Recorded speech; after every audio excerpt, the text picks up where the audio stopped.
The Vanishing Man by Laura Cumming, read by Siobhan Redmond. For Hilla, Thea, Elizabeth and Dennis with all my heart, and in memory of the painter James Cumming.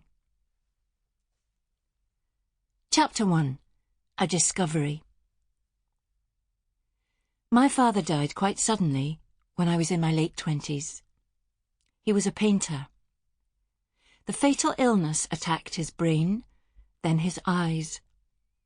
In my raging grief, I could not bear to look at any paintings but his, as a way of holding the memory of him as close and tight as possible, I suppose, and in blind protest against the blighting of his life and art.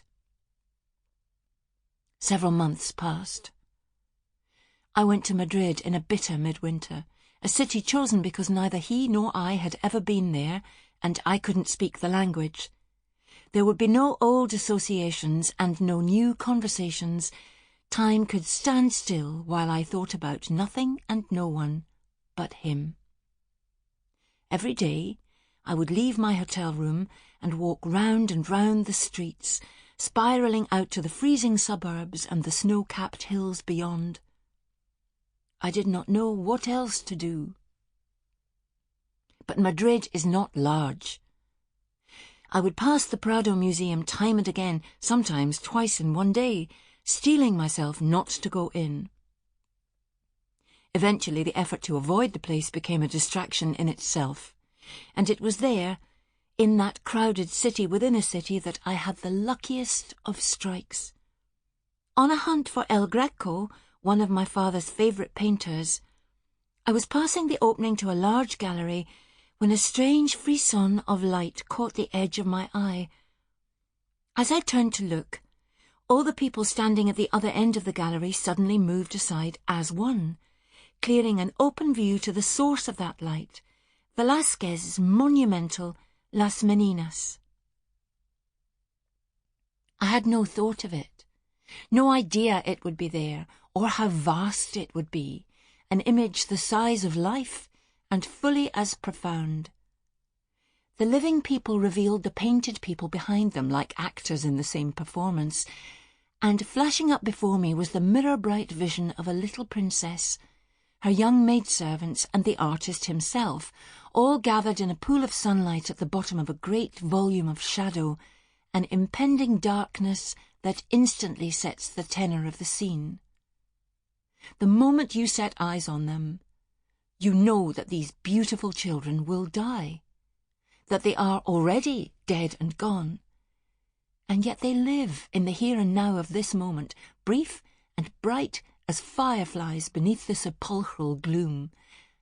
And what keeps them here, what keeps them alive, or so the artist implies, is not just the painting, but you.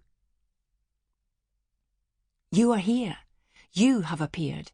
That is the split-second revelation in their eyes, all these people looking back at you from their side of the room. The princess in her shimmering dress, the maids in their ribbons and bows, the tiny page, and the tall, dark painter. The nun, whose murmur is just fading away, and the chamberlain silhouetted in the glowing doorway at the back. Everyone registers your presence. They were here like guests at a surprise party waiting for your arrival, and now you have entered the room, their room, not the real one around you, or so it mysteriously seems.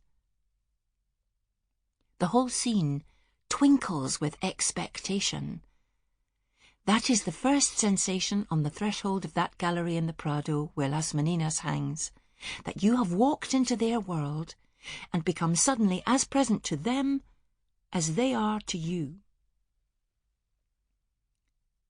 The image holds you there, stopped in surprise, motionless as the moment it represents, in which all these people pause too, except the little page nudging the stoic dog.